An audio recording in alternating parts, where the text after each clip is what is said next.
buenos días, feliz sábado. Hola Ale y hola a todos los que nos acompañan en este repaso de la lección 7, que lleva como título Misión en favor del prójimo. Sí, bienvenidos todos, gracias por sintonizar este canal del repaso de la lección de la Iglesia de Satélite.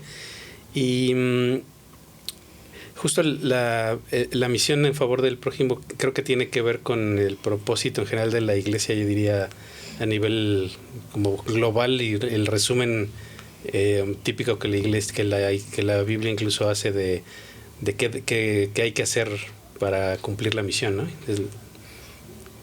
Y bueno, nos da el relato de este maestro de la ley que le pregunta a Jesús una pregunta que parece que es trascendente, pero no sé si quieras que empecemos por ahí. Pues no, porque ya te fuiste hasta el jueves.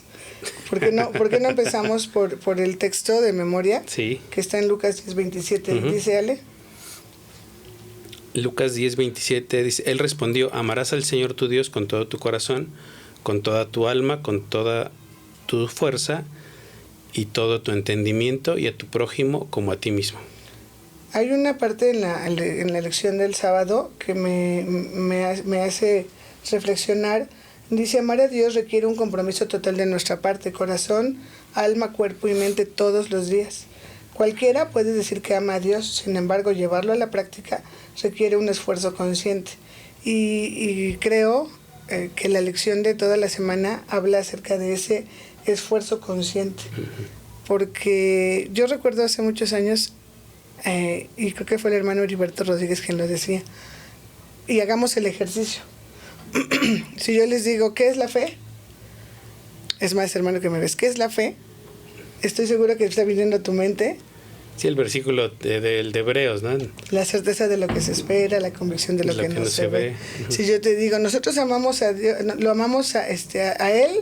Porque Él nos amó primero.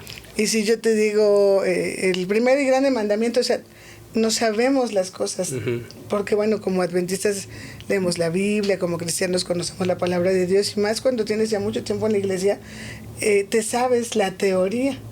Sí. Pero esta lección nos lleva a la reflexión de la diferencia o de la conciencia que tiene que haber entre la teoría y la práctica. Porque vamos al párrafo nuevamente: cualquiera puede decir que ama a Dios, sin embargo llevarlo a la práctica requiere un esfuerzo consciente. Y entonces, perdóname, ¿vas a decir algo? Sí, justo por eso el versículo habla de esos elementos con lo que debes de hacer las cosas, con todo con tu corazón, el alma, la fuerza, tu entendimiento. El entendimiento habla de esa parte consciente y podemos decir intelectual, es decir, no lo haces nada más por instinto, sino, como dices, muy consciente y con todo tu intelecto, sí, muy consciente.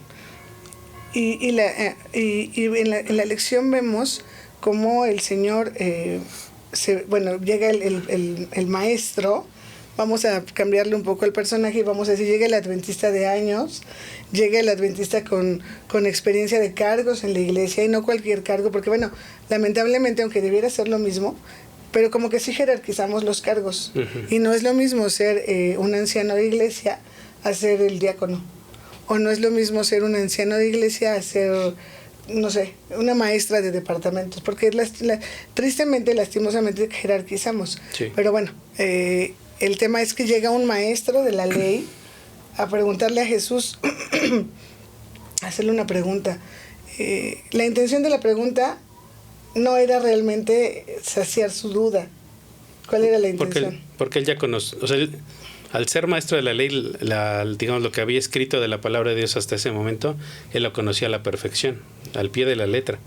Y sí, la intención de la pregunta era, pues yo creo que un poco, no ponerle, creo yo, un 4, sino escuchar su respuesta en el buen sentido de bueno, a ver si de verdad es un maestro, como dicen que Jesús es un maestro, ¿qué me va a enseñar a mí, que yo sé pues todo lo que se debe conocer acerca de la salvación y de Dios, ¿no?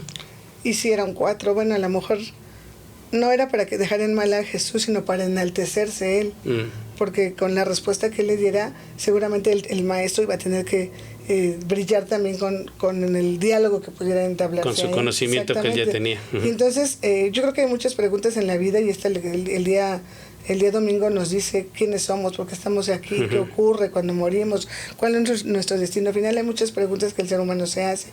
Pero este maestro llega con una pregunta muy especial y yo creo que si nosotros hacemos la pregunta también nos deja reflexivos, porque le dice, ¿haciendo qué cosa heredaré la vida eterna? Dime, Señor, ¿qué tengo que hacer? Dime el truco, ¿no? Dime la clave, la clave para lograrlo. Y a mí me parece, le platicábamos un poco antes, interesante la forma de responder. A veces cuando dicen es que cuando te contestan con otra pregunta, así como que igual no te están queriendo contestar, como que pareciera una respuesta muy política, ¿no? Te pregunto algo más. Pero más allá que algo algo evitando la respuesta, Jesús estaba tratando de motivar que el maestro de la ley le contestara y él mismo se respondiera, ¿no? Cuando platicábamos esto, me vino el ejemplo de los niños. Cuando te llegan con una pregunta difícil y complicada, mamá, ¿qué es sexo? Y entonces la mamá se sonroja, se preocupa y casi le quiere dar una disertación al niño cuando no sabes qué es lo que necesitas saber. Entonces, lo ideal es que tú preguntes para que sepas qué conoce el otro y en función a eso puedas dar una respuesta. Y fue maravilloso que Jesús en este momento no era para saber, pues sí, era para llevar al maestro a la reflexión de, a ver, bueno, pues tú qué sabes, dime. Y en función a lo que me digas, entonces voy a darte una respuesta. Y es un ejemplo para nosotros, cuando hablemos con personas a las que les compartimos nuestra fe, no debemos llegar a decirles toda una doctrina para la que quizá no están listos. Si tú ahora bueno, estamos grabando esta lección cerca del Día de Muertos, pero si tú llegas a la persona y le lees y le dices a una persona que tiene otro concepto, lo que tú le puedas decir no es que no sea la verdad, pero a lo mejor no está lista para recibirlo. Entonces es muy ilustrante y la forma en que Jesús le responde al maestro y la que pudiéramos usar con la gente a la que vamos a llevarle el mensaje, a ver qué sabes. ¿O cuál es tu duda? Yo creo que a partir de qué sabes, entonces yo puedo explicarte. Y Jesús hizo esto con ese maestro. No llegó y le dijo, vaina, la vida eterna no. O sea, lo llevó con las preguntas para saber qué conocía, qué sabía y qué quería saber. El maestro no tenía la más mínima intención, el maestro de la ley, de aprender.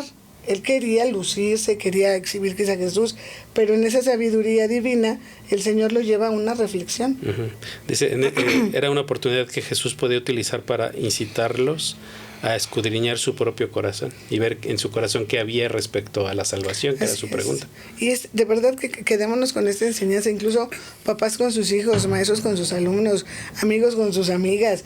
Cuando alguien te haga una pregunta así de trascendente, no disertes, no des un discurso, dialoga con la persona y pregúntale qué quieres, o sea, preguntas que te ayuden a saber qué quiere conocer, qué necesita, por qué esa cuestión, por qué esa duda.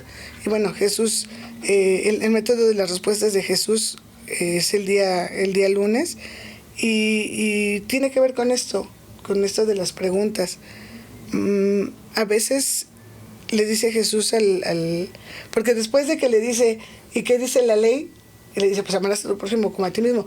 ¿Qué es lo que nosotros como adventistas hacemos? No sabemos aquí la teoría, pero viene otra pregunta que le hace Jesús. ¿No es cierto? Le hace el maestro a Jesús cuando le dice, llamarás a tu prójimo como a ti mismo. Como a ti mismo. Y entonces viene la otra pregunta. ¿De quién es mi prójimo, no? Porque bueno, pensemos en ese tiempo en la Biblia, los fariseos y los escribas, los judíos y los gentiles, o sea, había una división y elitismo. Y entonces, ¿quién es mi prójimo? Pues, y creo que nosotros hoy podemos vivirlo. Mi prójimo es aquel que comulga con mis ideas, el que piensa como yo, el que es similar a mí, y el otro, pues entonces no es mi prójimo. No tengo ninguna responsabilidad, ninguna obligación. Pero Jesús le dice entonces la historia.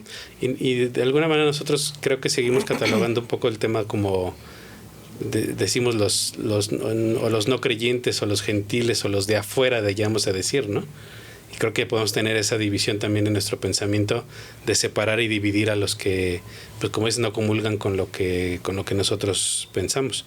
Y bueno, claramente, como es, viene el complemento de la historia para hacerle de forma ilustrativa al intérprete de la ley, explicarle quién era el prójimo. Sí, pero antes de eso, perdóname, yo me brinqué, es sobre heredar la vida eterna, porque la pregunta fue, ¿Qué debo de hacer? ¿Qué debo hacer para heredar la vida eterna? Y le dice Jesús, le responde, ¿no? Aquel respondiendo, amarás al Señor tu Dios, y le dice Jesús, bien, has respondido, haz esto y vivirás. Haz esto y vivirás. Y entonces es cuando el maestro de la ley se queda, o sea, ¿quién es mi prójimo? ¿Cómo le hago? O sea, no puede ser tan sencillo, digamos. Ajá. No puede ser tan simple el tener la vida eterna de esta forma. Y nuevamente, o sea, si se fijan, este método de Jesús es un método maravilloso para enseñar, conflictuar a la persona, confrontarla con las creencias que tiene, con lo que sabe, con lo que ha vivido, con la experiencia, para que él mismo vaya sacando sus conclusiones. Es mucho mejor este método a que tú llegues y des una disertación y digas y apúntale y el versículo tal. Si la persona tiene que problematizarse, conflictuarse, para que pueda venir el aprendizaje. Incluso ser adaptado al nivel de lenguaje de la persona también. Creo que es importante, ¿no? Pues tal vez puedes explicar el tema con palabras muy rebuscadas y no es necesario que llegar a ese punto para poder explicar algo que puede ser muy sencillo.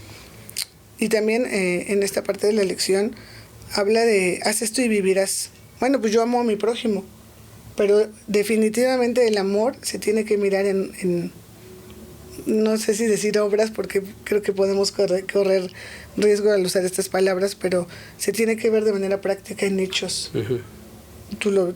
Digo, mucha gente lo ha dicho, a mí no me digas que me quieres, a mí demuéstramelo. Sí. Y esto es lo que tendría que el mundo ver en nosotros. Amo a Dios, amo a mi prójimo, pero lo manifiesto. Y no es nada más ay, cuánto te quiero. Sí, no es decirlo, sino mostrar con acciones concretas que si dices te amo o te quiero, decirlo con acciones que se puedan, sí, con acciones, algo palpable. Dice en la lección, si digo que amo a los demás, pero no me preocupo por ellos en la iglesia, o si ignoro las necesidades de los demás cuando puedo ayudar, ¿de qué sirve mi fe? El cristianismo no es únicamente un conjunto de creencias distintivas, es una forma de vida. Uh-huh. Sí, debería de salirnos como siendo forma de vivir de manera fácil y natural, salirnos esas buenas acciones, podríamos decir. Pero no porque somos buenos, sino porque estamos conectados a Dios, que provoca en nosotros esa forma de actuar. Porque estamos cumpliendo una misión. Uh-huh. Y esa misión es hablar a otros del amor de Dios. Y yo no puedo hablar de un Dios que ama y que se preocupa si yo no soy ese medio para que las personas sientan que hay un Dios que los ama. Sí, debemos ser esas manos y esos pies podríamos decir, de Dios para hacer y hacer cumplir esa misión. Pero no en esa obligación que llegó el maestro, dijo, ¿qué haré para tener la vida eterna? Uh-huh. Porque entonces vives agobiado porque hoy no hice nada bueno para ganarme la vida eterna. Uh-huh. No tiene que ser eso, tiene que ser Señor, estoy en tus manos esta mañana, en este día, úsame para bendición de mis hermanos. Úsame para ser consciente de quién lo necesita, uh-huh, quién te necesita, y úsame para hacer esas manos, esos pies, esas palabras que la persona pueda tener. ¿Cómo llevamos a la práctica esto? Te decía desde el principio, la lección es una reflexión sobre la teoría y la práctica, porque es bien bonito decir que amamos al otro, pero es en realidad lo hacemos, en realidad. A veces ni siquiera te tengo que decir que me preocupas o que estoy orando por ti, porque mis hechos lo demuestran, porque estoy preocupado por el otro. Y heredar la vida eterna no es porque lo hagas o lo dejes de hacer. Uh-huh. Heredas la vida eterna porque amas y de hecho la estructura del versículo, amarás al Señor tu Dios y a tu prójimo como a ti mismo. Uh-huh. Cuando tú ames al Señor, cuando busques primeramente el reino de Dios y su justicia, todo lo demás vendrá por añadidura, y eso demás pues es incluso la salvación, la vida eterna. Entonces, no es porque me quiero ir al cielo o porque tengo que cumplir los requisitos que el Señor me pide, es porque estoy en esta tierra con un propósito, y ese propósito es ayudar a los demás a conocer el amor de Dios. Nosotros no sabemos con qué persona nos encontramos y qué de lo que digamos, qué de lo que hagamos marque vidas, perdón. Sí, iba a ser un poco reflexión de qué es amar al otro como a mí mismo. ¿Tú cuánto te quieres? Si tienes vas a poner un cuadro y vas a poner un martillo, pues te fijas en que le atines al clavo y no al dedo, ¿no? Porque pues, te quieres mucho y quieres no lastimarte. Si tienes hambre, pues buscas un lugar pues, donde comer. O frío y pues agarras la chamarra y te la pones. Ese ponerse, creo que es decir, si yo estuviera en esa situación, ¿yo qué necesitaría? Pues igual ahí vemos a las personas que están en la calle pidiendo dinero, que los ves pues tal vez con hambre, y dices, bueno, pues igual si yo estuviera en esa situación, ¿qué necesitaría? Pues que me dieran de comer, o tapar, o darle una cobija, o hacer las cosas. Entonces creo que ahí vendría la reflexión mucho más sencilla de qué debo de hacer, pues cuidarlo como si fueras tú. Entonces creo que por eso es así de simple la fórmula. Ama a tu prójimo como tú te quieres, como tú te amas. Así, procúralo como tú te procurarías. Ajá, como tú dice en la lección,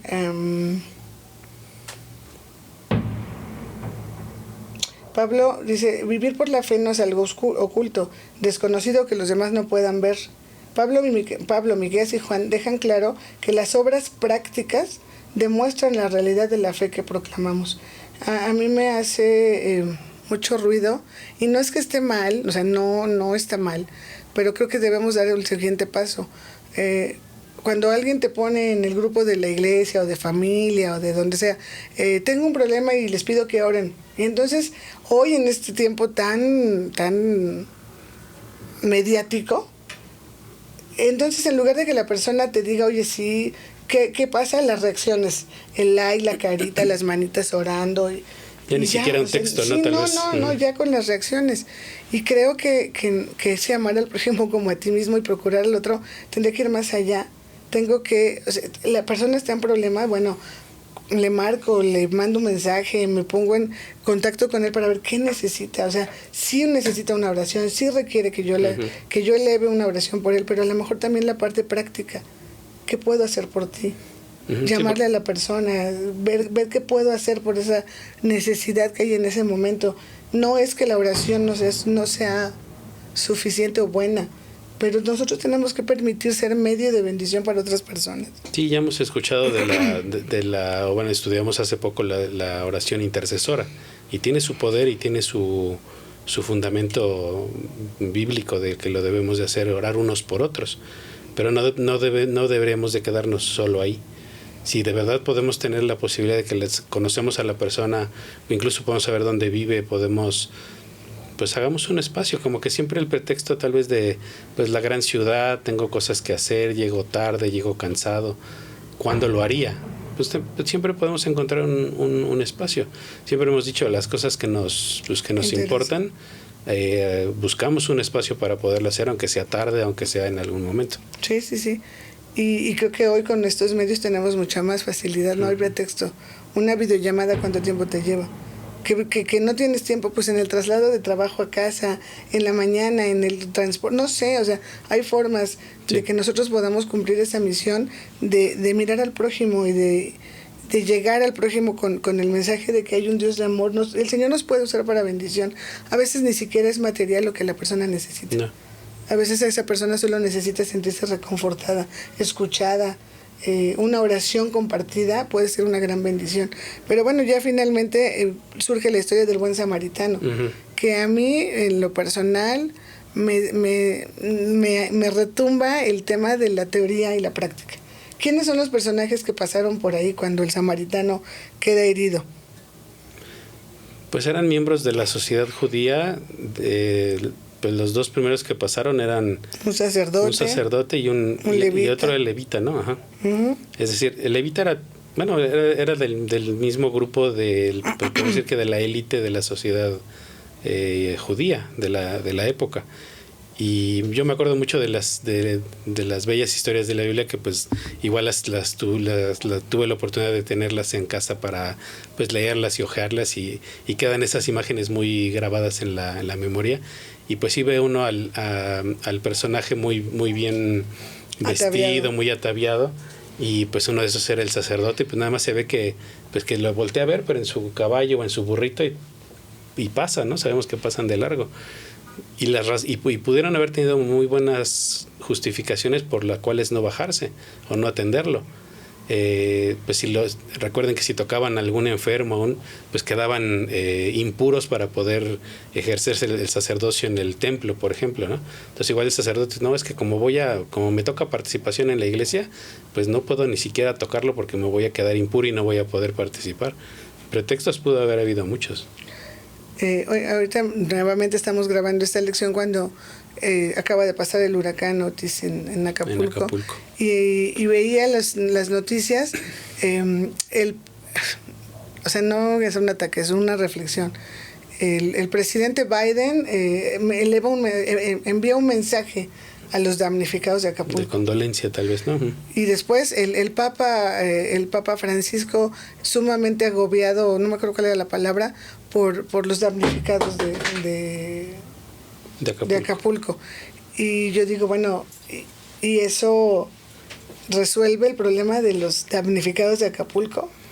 Y no me voy, bueno, o sea, eso es en las grandes escalas. Pensamos que es ese sacerdote, pero pasa el levita, y el levita podemos ser nosotros. Híjole, bueno, hoy no es crítica, es reflexión. Ni siquiera elevamos una oración por los damnificados de Acapulco. O sea, las cosas se nos hacen tan cotidianas ya que... Entonces, debemos de pasar a la práctica. El samaritano se detiene y lo ayuda, lo sana, lo alivia, lo transporta, lo lleva, paga para que se queden, para que lo cuiden, y si lo que te dejo no alcanza, bueno, luego vengo y pago. Un samaritano, una persona que estaba en lo más bajo del estatus, ¿no? Donde no se esperaba gran cosa de esas personas. Sin embargo, sí, es el que realmente ayudó a su prójimo. Incluso como enemigos, ¿no? Incluso enemigos, ¿no? El versículo 33 dice que viéndolo pasó por el camino, vino cerca de él, y viéndolo fue movido a misericordia. Creo que esa parte de condolernos por el dolor del otro, cada vez nos vamos cauterizando más en que vemos tantas cosas tal vez en las noticias y en los medios, en YouTube y en los distintos medios de comunicación, que ya se nos hace común ver que la gente pues sufrió, sí, su casa se le destruyó, pensamos simplemente no tienen energía eléctrica, ¿cómo le hacen para pues el refrigerador y que la comida no se eche a perder, el ventilador para que no tengan calor? O sea, te pones a pensar en esas circunstancias y deberíamos de conmovernos al punto de voltearnos y tener misericordia y entonces seríamos movidos a la acción de pues, buscar cómo poder ayudarlas. Es que es eso, porque yo creo que todos comprendemos la dificultad, en este caso del que estamos poniendo el ejemplo, sí, pero muchas veces pasa, hermanos que se enferman en la iglesia, hermanos que pasan alguna situación, y todos tenemos muy claro lo que puede estar necesitando, o nos imaginamos lo que puede estar pasando, y elevamos una oración, sí, pero el samaritano y este ejemplo que Jesús puso nos lleva a entender que debemos ir más allá, y es a resolver, a ayudar. El samaritano dio mucho más. A lo mejor dices tú, tenían grandes pretextos, grandes razones, pero yo creo que fueron pretextos. Claro. Y hoy por hoy podemos poner muchas razones también. Mi familia, es que en mi trabajo, es que no puedo, pero definitivamente cumplir la misión es, hoy lo decía Paco, déjame acuerdo con la palabra, es quitarnos, no me acuerdo cuál era la palabra, pero es quitarnos de pretextos y darnos para que la otra persona, para que el Señor pueda usarnos como bendición, porque el Señor puede hacer mucho a través de nosotros, pero necesitamos ponernos como ese instrumento para que el Señor pueda hacer bendición. Claro. Dejemos la teoría de lado y vayamos a la práctica, y es complicado porque hoy la ciudad, el mundo ha cambiado mucho, las casas, ya las familias no están en casa, hay muchos razones, Ujú. yo le diría pretextos. Sí. Pero la enseñanza que la lección nos deja hoy y la invitación es pues que tenemos que tener esa misión en favor del prójimo, pero una misión práctica, una misión que deje huella y que transforme vidas.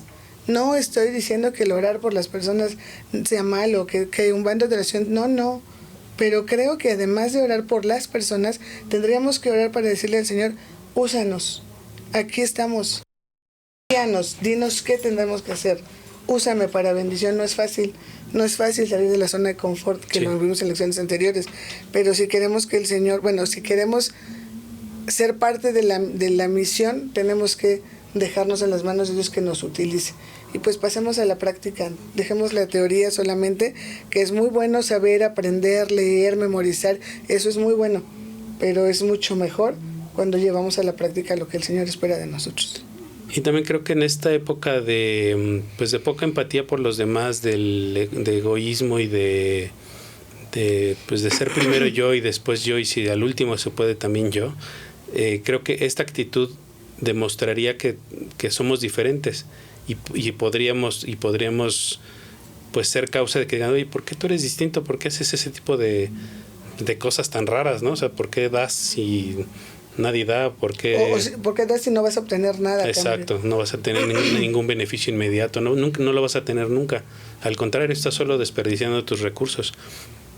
Y podría ser ese un muy buen pie para pues decirles a los demás, pues es que me importan los demás porque así como yo me amo, también amo a Dios porque Él me salvó, y ya podemos platicar de lo que nosotros sabemos que Dios hizo por nosotros. Sabes que me acuerdo que esa frase seguro fue inspirada por Dios, pero alguna vez alguien me decía que muchas gracias por algún favor. Y yo le decía, es que las bendiciones son para compartirse. Y cuando tú hablas de las bendiciones, necesariamente la persona tendrá que ubicar que las bendiciones vienen de Dios. Y que en tu vida hay bendiciones, pero esas bendiciones no son porque seas bueno, ni porque seas talentoso, es porque hay un Dios que te ama. Y ese Dios que te ama a ti, te bendice, también quiere bendecirlo a Él. Y es el método de Jesús. Definitivamente, si queremos cumplir la misión que esta el trimestre nos están haciendo reflexionar, es entender que tengo que reconocer a mi Dios como lo más grande, ponerme en sus manos, reconocer que soy un medio para que Él pueda llegar a otras personas. Y pues que nos use. No hay más que ponernos en las manos del Salvador, pedirle esa conciencia del otro, esa preocupación por el otro, es estar alerta por el otro y dejarnos de lado, porque creo que hoy las razones pueden ser pretextos solamente, pretextos para no cumplir con lo que Dios quiere hacer con nosotros. Y lo decíamos hoy en la mañana en la lección, cuando nosotros vemos al prójimo y le servimos, tu corazón queda lleno. Cuando creo que la experiencia, y todos lo han vivido, cuando hemos hecho algo en favor de alguien, conocido o no conocido, cuando has hecho algo, el corazón se llena, porque es esa satisfacción de saber que fuiste una fuente de bendición para otra persona. Entonces es una maravilla, es una gran experiencia que nos puede ayudar en esta vida al cielo, en este camino al cielo, pero necesitamos ponernos en las manos de Dios. Él nos tiene que inspirar toda acción, orar para que el Señor nos use cada día para bendición de otras personas. Y yo creo que el salir de la zona de confort, muchas veces hasta que estamos en alguna crisis, podemos llegar a sentir o a necesitar salir de esa zona de confort, como cuando pues te dicen, pues gracias por tu trabajo, pero hasta aquí, hasta hoy trabajas ya con nosotros, ya hasta el lunes ya no puedes venir, cuando te corren. ¿Qué haces? Pues sales de esa zona de confort que tenías, que ibas diario a la oficina y hacías tus cosas, a buscar y renovarte y hacer las cosas de una manera mejor para pues conseguir un trabajo. ¿Qué mejor hacerlo? Ahora trayéndolo al tema espiritual, deberíamos de salir de esa zona de confort de, pues bueno, voy cada 8 días a la iglesia y pues sí, escucho el sermón y tal vez tengo cargo y hago cosas, pero no es necesario, no es nada más que quede ahí, porque es la superficie. En el fondo realmente está lo interesante, y que Dios nos permita, digamos, oremos para que nos mueva nuestro corazón para que salgamos de esa zona de confort. Así es, y que seamos bendición para otras personas. ¿Ok? Pues feliz sábado. Que Dios los bendiga.